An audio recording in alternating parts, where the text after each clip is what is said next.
Mesdames et messieurs, ce n'est pas une cyberattaque, je vous rassure tout de suite, mais bien au contraire une intervention qui devrait nous éclairer sur les enjeux majeurs de la cybersécurité. Et avant d'accueillir celui qui nous a fait la gentillesse d'accepter notre invitation, je prends quelques minutes pour vous le présenter. Général Marc Watin-Huguard, vous êtes ce que l'on appelle un CIRAR, puisque effectivement diplômé de l'école des officiers de Saint-Cyr, ancien général des armées et plus précisément du corps de la gendarmerie. Vous avez terminé votre carrière comme inspecteur général. Vous avez été conseiller sécurité de Nicolas Sarkozy entre les années 2002 et 2004. Vous êtes également auditeur à l'Institut des hautes études de la défense nationale. Vous intervenez dans les universités où vous enseignez, ainsi qu'à l'école de guerre où vous sensibilisez les élèves sur la société numérique. Vous avez également contribué aux travaux d'un livre blanc sur la défense et la sécurité nationale et contribué à la rédaction d'un rapport que Thierry Breton, qui était à l'époque le patron de France Télécom, avait remis sur la cybercriminalité. C'était en 2005, rapport qui préconisait d'ailleurs à l'époque la création d'un grand rendez-vous international. Vous n'avez pas tardé du reste, puisque 2 années plus tard, en 2007, vous avez créé le FIC, le Forum international sur la cybersécurité. Lorsqu'on discutait tout à l'heure, vous me disiez l'année dernière, vous étiez 12 000 par un prompt fort, vous serez 15 000 cette année probablement, et dont 20% viennent de l'étranger. C'est la semaine prochaine et ça sera la 12e édition. Enfin, depuis 2012, vous dirigez le centre de recherche de l'école des officiers de la gendarmerie nationale. Mesdames et messieurs, je vous demande d'applaudir et d'accueillir chaleureusement le général Marc Watin-Huguard. Je vous en prie, général. Juste avant de vous laisser la parole, le numérique a lui aussi son côté obscur de la force, pour faire un parallèle avec Star Wars, et il expose nos entreprises, toutes tailles confondues d'ailleurs, petites, moyennes ou grandes, à une nouvelle menace. D'ailleurs, si on prend les derniers mois, pas moins de Airbus, Fleury-Michon, Eurofins encore dans la région, autant de cyberattaques sur ces derniers mois, et qui d'ailleurs, à la clé, c'était soit du vol de données, des arrêts de production, donc forcément ça impacte le travail et les salariés, ou encore des détournements de fonds. En 2018, il y a un chiffre qui, moi, me glace. Près de 80% des entreprises ont été exposées à ces types d'attaques, et nous en avons vu d'ailleurs certaines ne pas s'en remettre.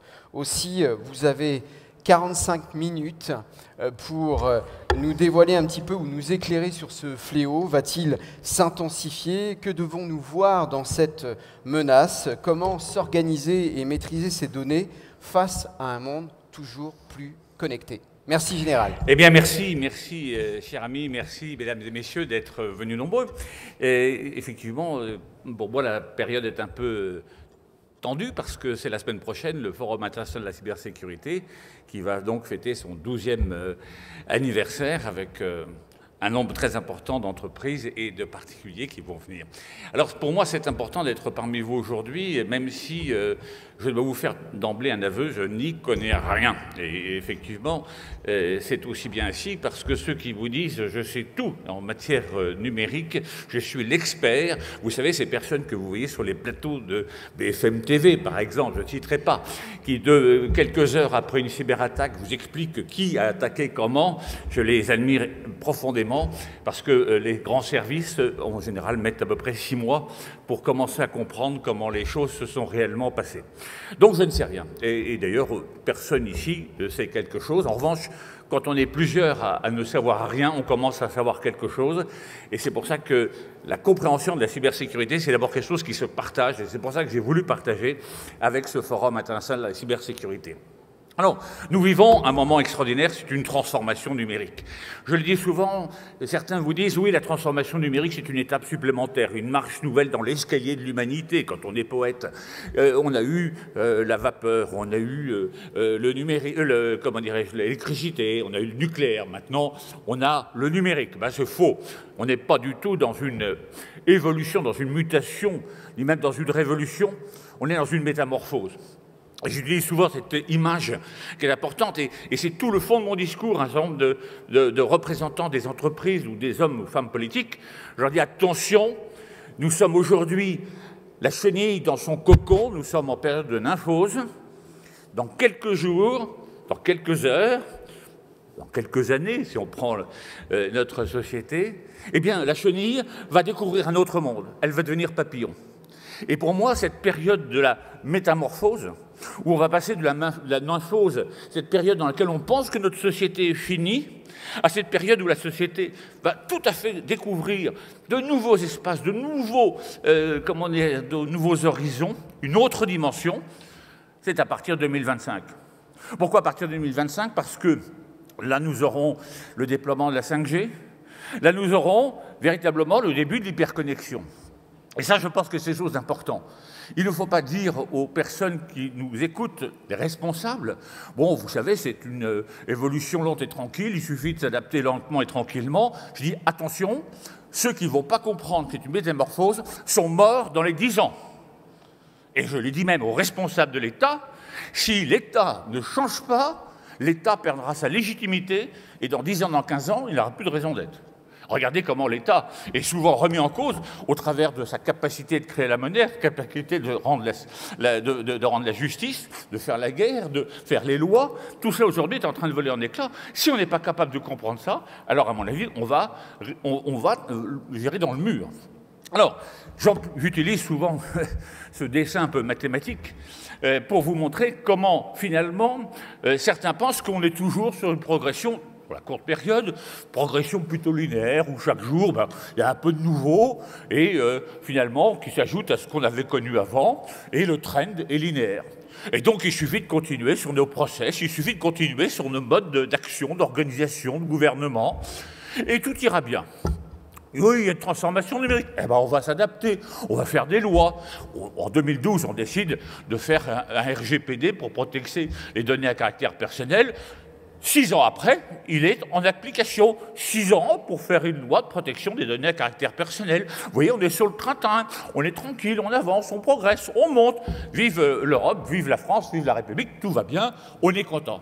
Seulement, le problème, c'est qu'on n'est pas dans une progression linéaire, on n'est pas dans une progression arithmétique, on est dans une progression géométrique. Chaque jour qui passe, à chaque instant qui s'écoule, la transformation numérique est plus forte que dans l'instant précédent. Ça, c'est le principe des courbes exponentielles. Et quand vous regardez les deux courbes, si vous restez, vous, au niveau de la montée tranquille, peinarde, et quand la transformation numérique, elle, est en train de décoller, vous ne serez pas hors sol, vous serez au ras du sol. Et le gap est en train de s'opérer. Si on ne prend pas immédiatement les mesures, rapidement, c'est même déjà trop tard aujourd'hui. Il fallait le faire hier. Mais bon, il n'est jamais trop tard pour bien faire. On y va. Mais c'est ça qu'il faut avoir à l'esprit. Et quand je rencontre des personnalités, des autorités, dans le discours que je tiendrai la semaine prochaine à Lille, au FIC, je le dirai, il n'est jamais trop tard pour bien faire, mais il faut le faire tout de suite. On n'attend pas. Parce que, franchement, nous avons toutes et tous une responsabilité. Pas vis-à-vis de nous, mais vis-à-vis des jeunes générations. Parce que la question, elle est là. Moi, je suis trop tard, je suis un vieux. Fini. D'abord, moi, j'ai des petits-enfants. Et je me pose la question de savoir, est-ce qu'on va être capable, nous, de les amener sur une société qui va parfaitement maîtriser cette transformation numérique. La vitesse, alors, l'infiniment rapide, pourquoi c'est infiniment rapide? En 69, il y a 50 ans, un peu plus maintenant, on a connecté 4 ordinateurs. En 2020, selon les cabinets, mais on sera plus près de 80 milliards. 80 milliards de machines connectées. Depuis 2008, il y a plus de machines connectées dans le monde qu'il y a d'êtres humains vivant sur la planète. Si ces machines sont presque aussi intelligentes que les humains, ou aussi intelligentes que les humains, comme le prophétisait, comment dirais-je, Alan Turing, Alan Turing, eh bien, est-ce que nous ne serons pas demain, tout simplement, minoritaires sur la planète? Donc vous voyez que ce n'est plus une simple question de connexion, c'est une question existentielle. Où est-ce que nous sommes dans cette transformation numérique? Regardez l'explosion du trafic Internet. En 97, c'est un point, vous ne le voyez pas.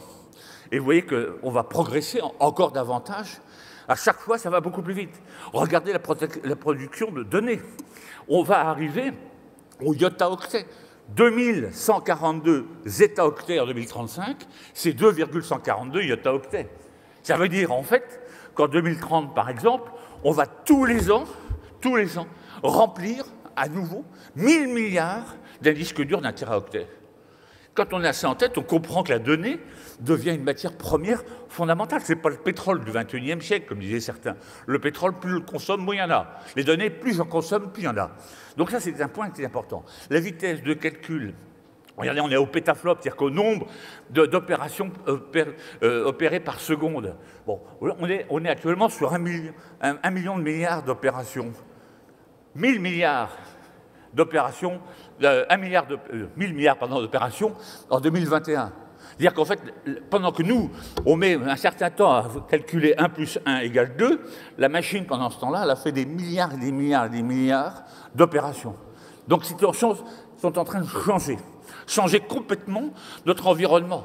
Et donc, quand vous avez encore des gens qui vous tiennent des discours, y compris des discours politiques du 19e siècle, alors qu'on devrait vous inciter à rentrer dans le 21e, d'épouser notre siècle, je dis qu'il y a un problème qui se pose aujourd'hui dans notre pays, et pas simplement dans notre pays, dans l'Europe et dans le reste du monde.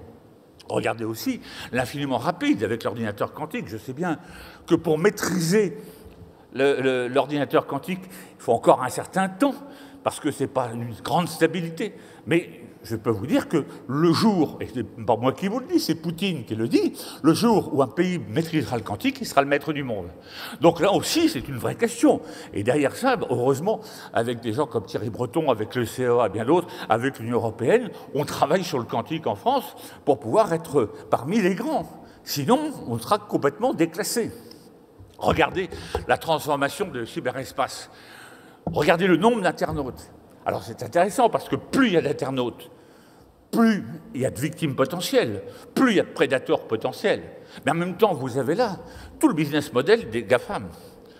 Vous savez, vous avez une loi empirique, la loi de Metcalfe, qui dit que chaque communauté a une valeur proportionnelle au carré du nombre de personnes qui la composent. Si vous êtes seul, vous valez 1, vous êtes 2, vous valez 4, vous êtes 3, vous valez 9, et ainsi de suite. Donc à chaque fois que j'ajoute quelqu'un, j'augmente d'une manière beaucoup plus forte que la simple addition la valeur du groupe. Eh bien, tout l'écosystème, tout le business model des GAFAM, il est là.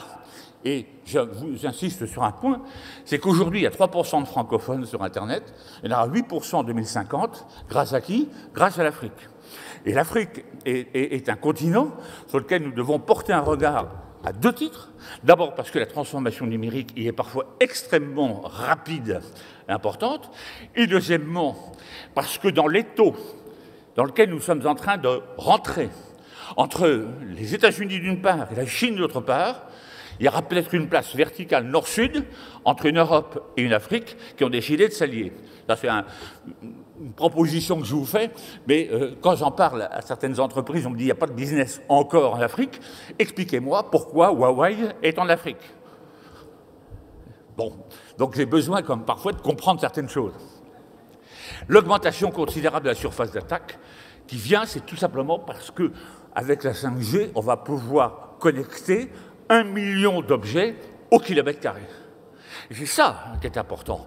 Souvent, la 5G, on en parle essentiellement au travers du débat, et encore Thierry Breton l'a dit il y a 2 jours, sur les ondes concernant justement la 5G, quels étaient les enjeux par rapport à la domination chinoise.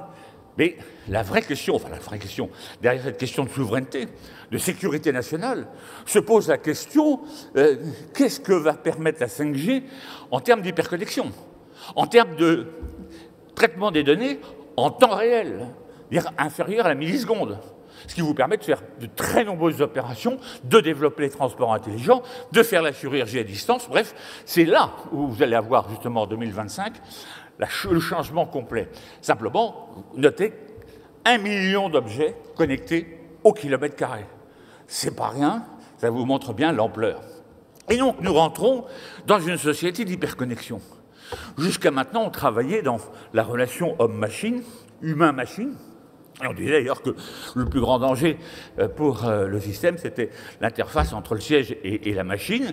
Et donc, on était dans une relation très bilatérale. Aujourd'hui, nous sommes dans un monde hyper connecté, entouré de machines de plus en plus bavardes, qui captent nos données, qui traitent nos données, qui exploitent nos données, qui parlent sur nous, malgré nous, parfois contre nous. Et c'est ça qui change complètement notre société de demain. Si on n'a pas compris ça, à mon avis, on n'a rien compris. C'est pour ça que je vous dis que ce n'est pas une transformation, c'est une métamorphose. Et donc, nous allons rentrer dans un monde de cyber-résilience.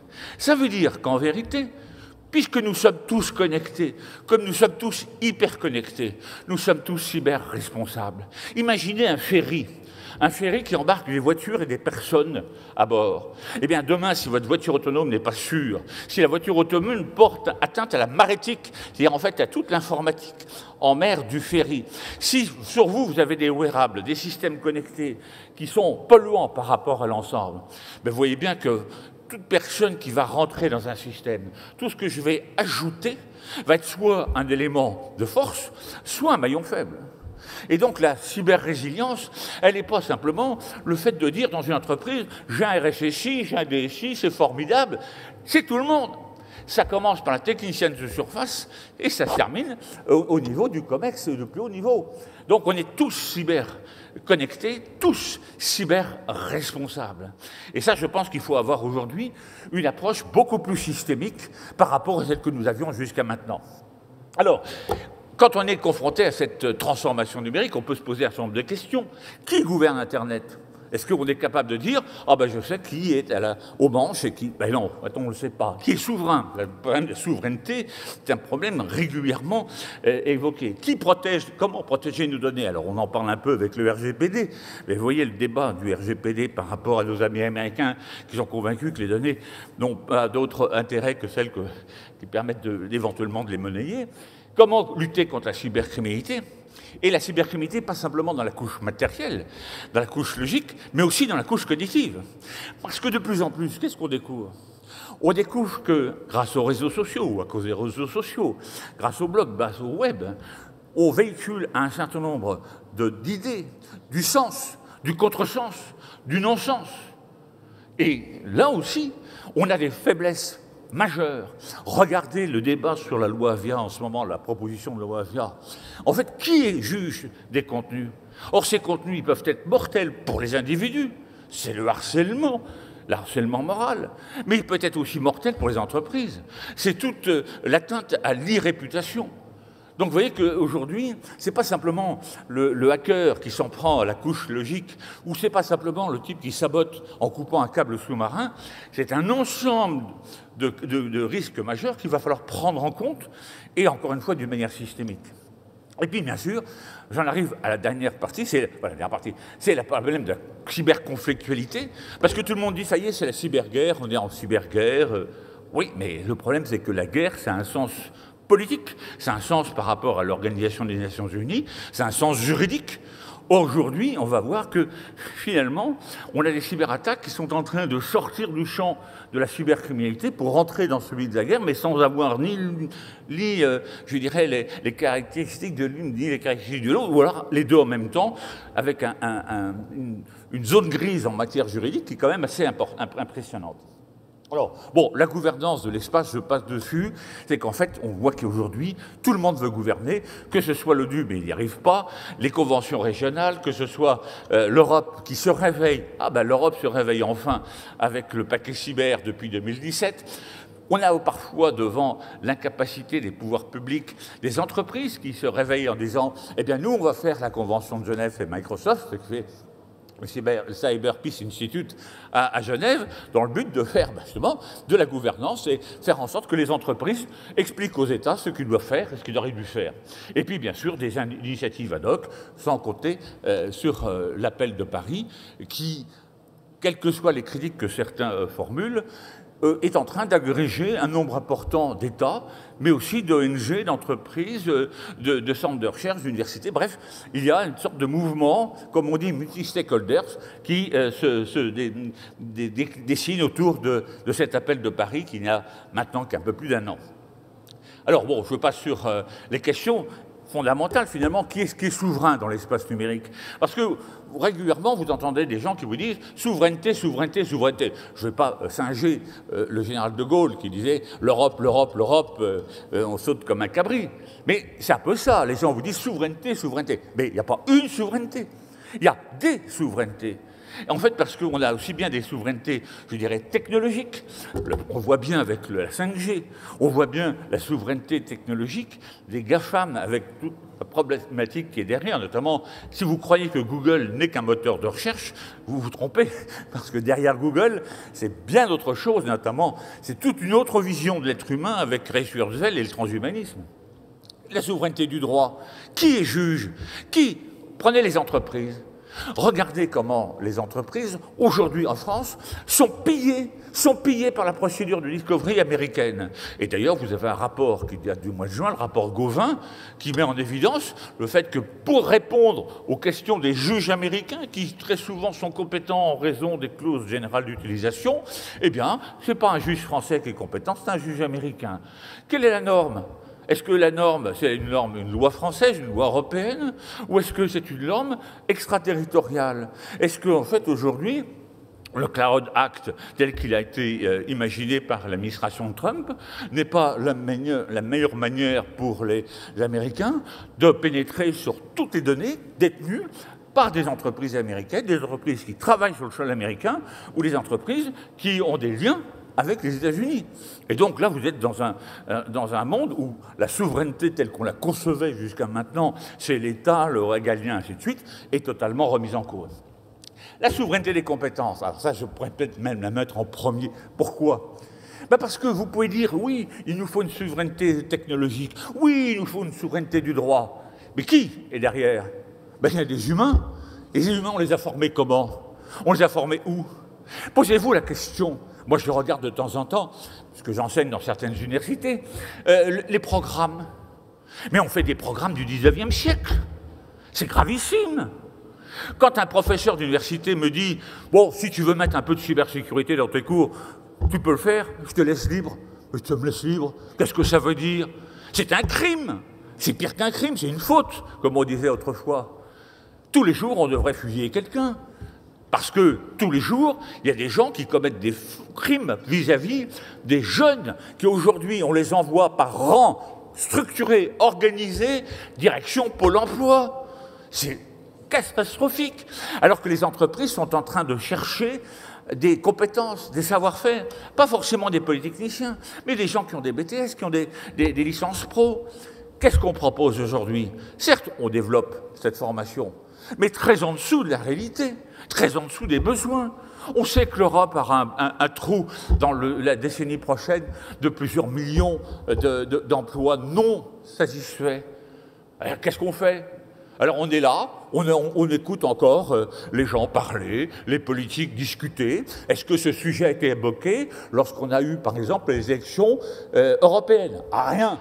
On vous a parlé du remboursement de 3 € de plus pour la paire de lunettes. C'est tout ce qu'on vous dit. Eh bien, si c'est ça, la politique, elle va mourir. Il n'y aura plus de politique. Je continue. Et puis, bien sûr, les capacités parce que, aujourd'hui, parce que nous sommes en permanence cyberattaqués par des États, mais qui se cachent derrière des groupes organisés, des structures organisées, eh bien, il faut avoir les capacités de riposte. Et ça, c'est important. Et la France a décidé de riposter. La France a décidé d'avoir des armes numériques capables de montrer au reste du monde que si on nous attaque, eh bien, on sera capable de riposter. Ça, c'est aussi un élément. Parce qu'un pays qui n'a rien, je peux vous dire que sa souveraineté, elle ne pèse pas. Alors, j'aime bien ça parce que cette image des poupées russes, n'y voyez pas de, comment dirais-je, de relation avec un pays qui est voisin. Mais c'est qu'en fait, la notion de souveraineté, c'est une notion qui doit être prise en compte comme des poupées russes. La première souveraineté, c'est la nôtre, c'est la vôtre, c'est la mienne. Nous devons tout rebâtir autour de l'humain. Nous étions sujets, nous sommes devenus citoyens. Demain, nous devons être souverains, d'avoir la pleine maîtrise de nos données. Parce que nos données, c'est ce qui fait notre moi, notre ego, qui fait notre vie privée, ce qui fait notre sphère d'intimité. Oh, je sais bien qu'aujourd'hui, il y a un grand paradoxe, il y a le dévoilement de soi sur les réseaux sociaux, mais en même temps, on dit, pourvu que personne ne me profile, personne n'utilise des algorithmes pour savoir qui je suis. Mais vous pensez bien qu'en 10 tweets, on sait qui vous êtes. Donc la souveraineté des personnes physiques est importante. Et celle des entreprises, des organisations, c'est la deuxième poupée.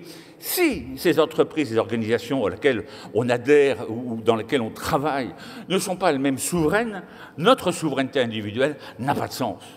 Si l'État n'est pas là pour assurer la souveraineté des entreprises et des organisations, alors tout le reste s'effondre. Et si l'Europe n'intervient pas, tout le reste s'effondre également. Donc vous voyez qu'aujourd'hui, la souveraineté d'un pays comme la France dépend en grande partie de ce que sera capable de faire l'Europe pour assurer sa souveraineté. Et ça, c'est un point essentiel. Ce sera d'ailleurs mon discours inaugural du FIC la semaine prochaine. C'est qu'il est grand temps que l'Europe ait une ambition. Pourquoi il faut qu'une Europe ait une ambition? Parce qu'elle est aujourd'hui divisée. C'est terrible de voir comment elle est incapable, à 27 maintenant, d'agir, je dirais même à 27 plus 1, parce qu'on n'aura rien si on ne travaille pas avec nos amis du Royaume-Uni. On a besoin d'eux, ils ont besoin de nous. Pourquoi on va être, comment dirais-je, nain si on est divisé? Parce que, comme je vous l'ai dit, on a un étau, c'est la liberté surveillée à l'américaine, telle nous a été présentée par l'affaire Snowden, ou alors nous avons un système de surveillance généralisée, mesurée, captée, évaluée, sanctionnée à la chinoise. Voilà les deux pôles. Et nous avons, nous, une obligation, c'est de dire, entre les deux, on va proposer une autre voie et une autre voie. Vous prendrez les deux orthographes différentes. La voie, celle qu'on prononce, la voie, celle qu'on emprunte. Il est temps que l'Europe présente une alternative au reste du monde. Tout le monde l'attend, nous on l'attend les premiers. Donc, nous, c'est replacer la cybersécurité au service de la liberté. Et ça, c'est pas non l'objectif final, c'est la condition. Il n'y a pas de liberté s'il n'y a pas de cybersécurité. Alors, finalement, que fait l'État? On dit, face aux cyberattaques, que fait-il? Puisqu'on n'arrive pas à gérer à l'échelon de l'ONU, on a du mal à le faire avec les conventions régionales. Qu'est-ce que tu fais, l'État, pour protéger les individus, pour protéger les entreprises, pour protéger les biens matériels et immatériels, pour protéger les personnes physiques et les personnes morales? Autrefois, l'État s'est construit justement parce qu'on lui disait « c'est toi qui vas nous défendre, c'est toi qui vas nous juger, c'est toi qui vas assurer notre sécurité, c'est toi qui vas assurer la diplomatie ». Et c'est comme ça qu'il était légitime. Si aujourd'hui, l'État n'est plus en mesure de protéger les citoyens, de protéger les entreprises, je peux vous dire que sa légitimité, comme je l'ai dit tout à l'heure en entrée, est compromise. Alors l'État revient. Mais il revient pas tout seul. Pourquoi ? Parce qu'en fait, alors que dans le monde réel, la sécurité est assurée essentiellement par la police, la gendarmerie, les polices municipales et accessoirement la sécurité privée, dans le monde immatériel, c'est d'abord les entreprises privées qui sont prestataires de sécurité. Demandez Place Beauvau au ministère de l'Intérieur, l'État, à l'heure où je vous parle, des cyberattaques dans le monde. Incapable. Mais demandez à Kaspersky, à Symantec, à toutes les grandes entreprises fournisseurs de logiciels de sécurité, ils ont des cartographies instantanées qui vous permettent de tout savoir. Ça veut dire qu'en fait, aujourd'hui, l'État a des moyens, l'État doit agir, doit renforcer son action dans la lutte contre la cybercriminalité, mais pas tout seul. Et c'est important de travailler sur le partenariat public-privé. C'est pour ça, d'ailleurs, que j'ai créé le Forum de Lille. Donc, l'État revient pour assurer la lutte contre la cybercriminalité et assurer la cyberdéfense. Pourquoi la cybercriminalité, c'est la criminalité du XXIe siècle? Pourquoi? Parce que nous avons une double transhumance. La première, c'est celle du prédateur, du délinquant. Si vous êtes un insuffisant du QI, vous allez braquer le Crédit Agricole. Et là, vous allez récupérer 700-800 € en cash pour aller aux assises. Si encore, en fait, vous êtes intelligent, vous allez sur le net, depuis un pays cybervoyou. Là, vous allez faire une belle escroquerie en utilisant toutes les adresses que vous irez louer temporairement sur un darknet. Et là, c'est plusieurs centaines de milliers d'euros que vous allez accumuler en moins de 48 heures. Regardez comment les rançongiciels, en fait, ces logiciels qui chiffrent frauduleusement les données, se sont développés récemment pour faire quoi? Justement, pour s'en prendre aux entreprises et récupérer en face une rançon, même si la rançon n'est pas énorme par rapport à ce qu'on peut imaginer. C'est l'addition de milliers de rançons qui fait la valeur de l'opération. Et donc, naturellement, parce que mon délinquant n'est pas un imbécile, parce qu'il a compris qu'il avait le meilleur rapport risque pénal, gain financier, jamais il était aussi près de sa victime, jamais il a été aussi loin de son juge. Donc, aujourd'hui, on a cette transhumance. Si vous avez devant vous des policiers, des gendarmes, des douaniers, des magistrats, ou même des ministères régaliens qui vous disent « Oui, ben, on y va tranquillement. Vous savez, c'est bien, on a augmenté de 10% nos effectifs dans la cybersécurité, la cybercriminalité. On a fait un gros effort. » Si vous dites ça, regardez-les et dites-leur qu'ils sont complètement à côté de la plaque. Ce n'est pas un effort qu'il faut faire, c'est un reformatage. Il faut tout reformater, en partant du principe qu'il y a encore toujours les queues de trajectoire du 19e et du 20e siècle. Pourquoi il y a une deuxième transhumance? Bien parce que les États ont compris que c'est beaucoup moins intéressant et beaucoup plus risqué d'envoyer l'armada, de tirer au canon sur l'adversaire, enfin faire des escarmouches, d'entrer dans des conflits armés avec un autre État, alors qu'ils peuvent très bien faire mal à l'autre État par des tiers interposés. Ça, c'est la nouveauté. Si vous voulez, par exemple, vous êtes dans un pays qui n'apprécie pas la position de la France sur l'Ukraine. Je ne sais pas de quel pays il s'agit. Deuxième pays, le même pays, pardon, n'est pas content parce que la France ne vend pas 2 Mistral de bateaux à ce même pays. Qu'est-ce que vous allez faire? Au lieu d'envoyer de l'artillerie, vous allez attaquer TV5 Monde. C'est comme ça qu'on sait pratiquement aujourd'hui que TV5 Monde, c'est la riposte de la Russie à la politique de la France par rapport à la Russie. Donc aujourd'hui, les États le font, mais ils le font comment? Pas directement. Ils vont utiliser les mêmes groupes de délinquants, les mafias, les criminels organisés, qui vont payer pour leur opération. C'est du tiers attaquant. Et vous voyez que ce qui est important, c'est la donnée qui est au cœur de cette transformation numérique. En 1978, on s'est intéressé, avec la loi sur la CNIL, au traitement automatisé de données.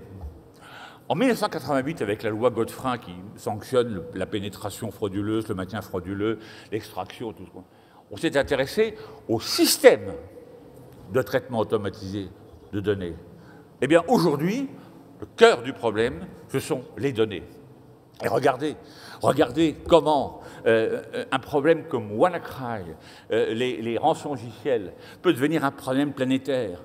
Un gendarme va voir son procureur en disant « Monsieur le procureur, j'ai une affaire, j'ai quelqu'un qui se fait rançonner. Ah bon, est-ce que vous avez à peu près la cartographie de ce que ça représente sur notre territoire, sur mon ressort? Moi, je vous présente celle-là, c'est celle du Monde. À ce moment-là, vous dites « Bon, comment on fait ?» Ça veut dire qu'en fait, on rentre dans une criminalité numérique qui prend une dimension totalement planétaire, qui n'a plus rien à voir avec celle qu'on connaissait ici et maintenant, et qui va appeler obligatoirement une coopération judiciaire, policière, internationale. Mais vous voyez l'importance, par exemple, d'une institution comme Europol ou Eurojust, parce qu'à l'échelle des 27 ou des 28, c'est un progrès considérable par rapport à la maîtrise de la cybercriminalité. Alors, qu'est-ce qu'on peut dire? C'est qu'en fait, on a de plus en plus des offreurs de solutions, et ça, j'en suis ravi, qui vous apportent des solutions de cybersécurité pour protéger, et protéger de plus en plus en amont, avec ce qu'on appelle la cyber threat intelligence, l'utilisation de l'intelligence artificielle, des analyses de données, de comportements, pour détecter, avant qu'elles n'arrivent, les cyberattaques. Ça, c'est très important. Mais on est exactement comme ce qu'on a connu autrefois, le duel canon-cuirasse. Vous vous protégez, je monte d'un degré dans mon attaque. Et donc vous allez vous protéger, je monte d'un degré dans mon attaque. Ça veut dire que de plus en plus, on va voir la concentration des groupes criminels qui vont devenir de véritables entreprises parce qu'ils auront besoin de compétences humaines, ils auront besoin de compétences techniques, ils auront besoin de finances. Donc il faut s'attendre à des grandes associations criminelles internationales qui vont s'en prendre à tout le monde. Et qui vont s'en prendre à tout le monde. Récemment, une entreprise me disait « Mais moi, qu'est-ce que peut me vouloir M. Poutine?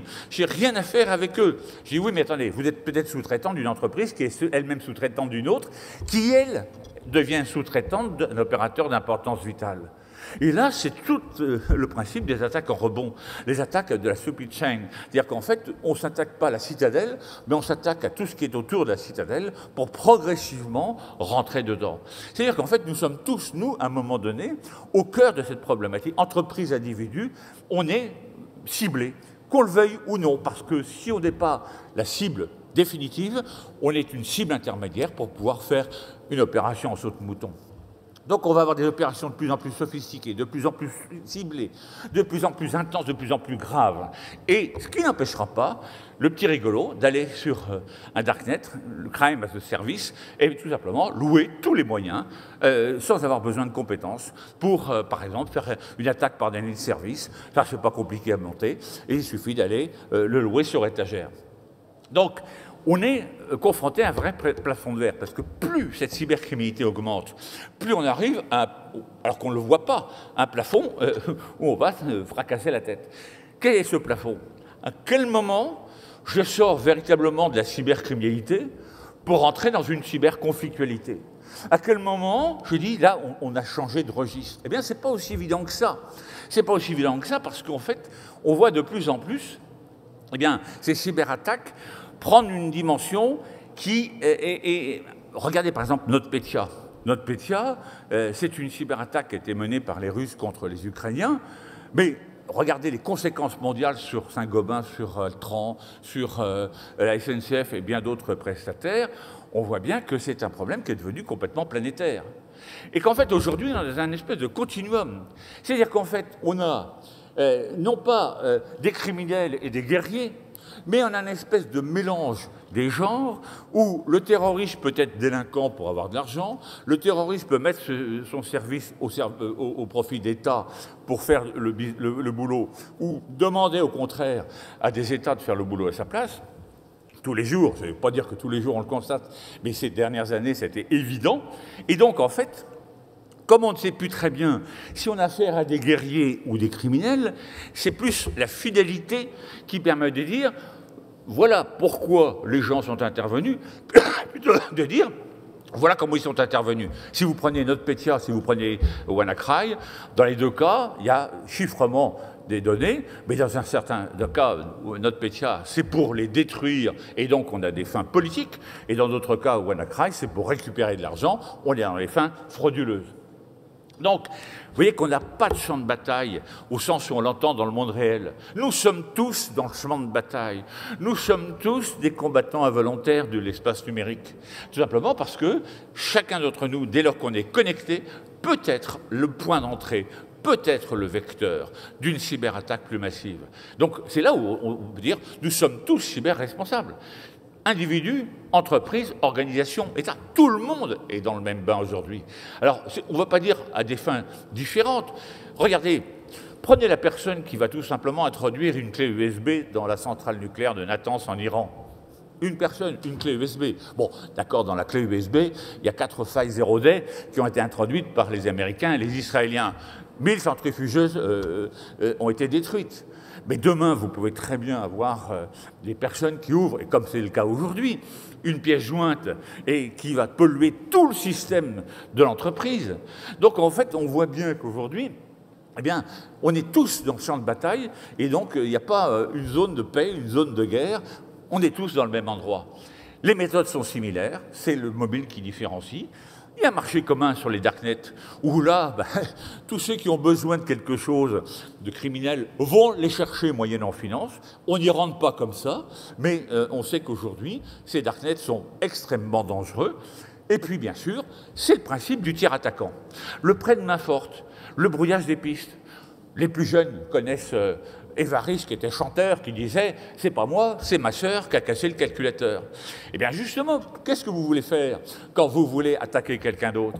Mais tout faire pour qu'on accuse l'autre d'avoir fait le boulot à votre place. Regardez, quand il y a eu TV5 Monde, première chose qu'on a eue, du défacement, les écrans, Daesh. Et tout le monde a dit c'est Daesh. D'ailleurs, sur BFM TV, le soir, on a dit c'est Daesh, le cyberterrorisme est là. Et ben, Manque de peau, c'est pas Daesh, c'était les Russes, puisque le code était en grande partie écrit en cyrillique et partait depuis Moscou-Saint-Pétersbourg. Vous verrez qu'on peut très bien écrire en cyrillique depuis Moscou-Saint-Pétersbourg quand on est à Daesh pour faire croire que c'est les Russes. Mais tout ça pour vous dire qu'on est dans un monde où aujourd'hui, identifier la personne qui est en face qui vous attaque, c'est loin d'être évident. Et donc, aujourd'hui, tout le monde dit, c'est la guerre, ça y est, c'est la cyberguerre. Est-ce que c'est un mythe ou une réalité? Eh bien, il faut comprendre que ce qui change les choses quand on passe de la cybercriminalité à la cyberguerre, c'est que, un, on a des dégradations sur les personnes, sur les biens, au moins égales à celles qu'on a dans un conflit classique, et deux, on peut dire, c'est lui qui a attaqué. On ne peut plus arriver devant le Conseil de sécurité de l'ONU avec une fiole moitié Coca-Cola, moitié ketchup en disant « Regardez les traces d'expériences nucléaires en Irak » et à entraîner la guerre d'Irak dans la foulée. C'est fini. Quand vous voulez prouver qui a attaqué, il faut le faire, mais vous le faites souvent plusieurs mois après. Ça veut dire qu'en fait, aujourd'hui, la notion même de légitime défense dans l'espace numérique est impossible, puisque la légitime défense, il faut qu'elle soit instantanée, il faut qu'elle soit dirigée vers celui que l'on peut prouver comme étant l'agresseur. Et je crois que, et ça c'est un petit peu ce que je vous disais au départ, c'est qu'en fait, on a, c'est vrai, la couche matérielle, les câbles, les hardware, tout ce qui est équipement qui est dangereux pour nous, parce qu'il faut les protéger. On a la couche logique, tout le monde en parle, c'est le hacker. Bon. Mais on oublie la couche cognitive. La couche cognitive, parce que c'est celle qui va faire de nous des êtres humains souverains ou des zombies. C'est ça la vraie question. Alors souvent, on me dit, oui, mais attendez, vous êtes en train de parler de ça dans un salon où il y a des entreprises qui proposent des technologies, vous n'êtes pas un peu décalé, vous êtes complètement sorti dans la philo sur l'avenir de l'humanité. Je dis, c'est pas du tout exclusif. Les deux sont absolument indispensables. Simplement, il y a le comment et le pourquoi. Le comment, c'est comment j'agis, comment je travaille sur les questions de cybersécurité. Et le pourquoi, c'est quel est l'objectif que je me suis fourni, fixé pour moi, pour l'humanité, pour ma descendance, pour ceux qui vont venir après, parce qu'on est immédiatement responsable. Donc, vous voyez que replacer l'humain au cœur de la cybersécurité, et je dirais même de sa cybersécurité, c'est l'enjeu majeur. C'est le thème que nous avons retenu pour le forum de Lille la semaine prochaine. Parce que c'est l'humain qui est à la base de tout. Vous pouvez avoir tous les moyens dans votre entreprise, si l'humain qui est derrière n'a pas la compétence, n'a pas eu la formation, n'a pas eu l'information, l'acculturation. On me dit oui, mais ça coûte cher la cybersécurité. Ben moi je veux dire, première chose à faire, c'est que tout le monde dans l'entreprise partage la même vision et partage les mêmes savoirs là où il se trouve par rapport à ses responsabilités. Ça ne coûte pas très cher. 85% des affaires pourraient être évitées si chacun avait ce qu'on appelle l'hygiène informatique, telle que l'a définie l'Agence nationale de la sécurité des systèmes d'information. L'hygiène informatique. Comme quelqu'un se lave les mains tous les jours avant de passer à table. On se lave les mains, c'est un réflexe d'hygiène. Eh bien, en matière d'informatique, par rapport au mot de passe, par rapport à un certain nombre de logiciels de protection de données, et ainsi de suite, tout cela, ça fait partie de l'hygiène. Or, c'est là où il faut dire, nous sommes tous responsables de notre cybersécurité. Il ne faut pas avoir peur, parce que souvent on dit la transformation numérique, et j'ai bientôt terminé, la transformation numérique, c'est terrible, vous êtes en train de nous décrire un monde épouvantable. Je réponds, pas du tout. Parce que si on la mène bien, si on la maîtrise, si on la fait nôtre, cette transformation numérique, alors on a un monde demain encore meilleur. Accès à la formation, accès à l'information, accès à la citoyenneté dans la compréhension des phénomènes du monde, accès à la santé, les transports. Bref, un certain nombre de choses vont être améliorées dans des conditions absolument, même encore imprévisibles aujourd'hui. Parce que les technologies numériques, elles ne s'additionnent pas, elles émulsent. C'est un peu comme tous les ingrédients de la mayonnaise, quand ils sont dans le bol, il n'y a rien. Mais dès que vous commencez à mettre, je dirais, un peu d'intelligence artificielle avec le moteur pour tourner, eh bien, tout ça, c'est en train de monter. Or, le monde de demain, nous ne sommes pas encore capables de l'imaginer aujourd'hui. Simplement, on ne s'en sortira pas si on ne rebâtit pas l'ensemble de notre société sur un certain nombre de principes. La confiance. J'ai confiance dans les prestataires, dans les plateformes. J'ai confiance dans les logiciels. J'ai confiance dans ceux avec qui je suis sous-traitant. J'ai confiance dans mon personnel. J'ai confiance dans mes chefs. J'ai confiance dans mon organisation. La loyauté, les algorithmes. Tout ce qu'ils font, ils le disent. Tout ce qu'ils disent, ils le font. Mais je ne suis pas profilé sans que je le sache. Quelque chose est transparent à mon égard, et c'est comme ça que je suis libre. La solidarité, il n'y a pas de solidarité. S'il n'y a pas de solidarité, eh bien, il n'y a pas de cybersécurité. Pourquoi j'ai créé le forum à Lille? Pardonnez-moi, parce que j'étais à Lille à ce moment-là, et le premier forum, je l'ai dit en ouverture, sur un territoire comme une région, ou comme une grande métropole, nous avons un territoire, un espace à taille humaine. Et c'est pas parce qu'on nous dit qu'il n'y a plus de frontières dans Internet, c'est pas vrai. On retrouve des espaces qui ont du sens. Et c'est des espaces de coopération, des espaces dans lesquels on se connaît, public, privé, entreprise, université, centre de recherche, collectivité territoriale. On est tous là pour mettre ensemble nos compétences face à la cybersécurité pour créer justement cette solidarité. La responsabilité, j'en ai dit, un mot. L'humilité, c'est tout ce que je sais, je ne sais rien. Et effectivement, il faut que j'apprenne. Et la bienveillance, c'est tout simplement le sentiment qui doit vous animer à mon égard alors que j'ai terminé. Et je voudrais quand même finir sur un élément essentiel qui va vous paraître assez bizarre de la part d'un homme ancien des forces de sécurité, des forces de la défense. C'est qu'en fait, nous sommes aujourd'hui confrontés à un vrai dilemme. Plus on veut de sécurité, plus on veut de systèmes intrusifs. Et oui, plus on veut, par exemple, la reconnaissance faciale, on veut de la biométrie, on veut... Mais plus on va dans l'intrusif, plus on porte atteinte à la liberté. Et donc, il faut qu'on joue au jeu de la corde en laissant le nœud au milieu. Laisser le nœud au milieu. Et là, c'est une vraie question politique.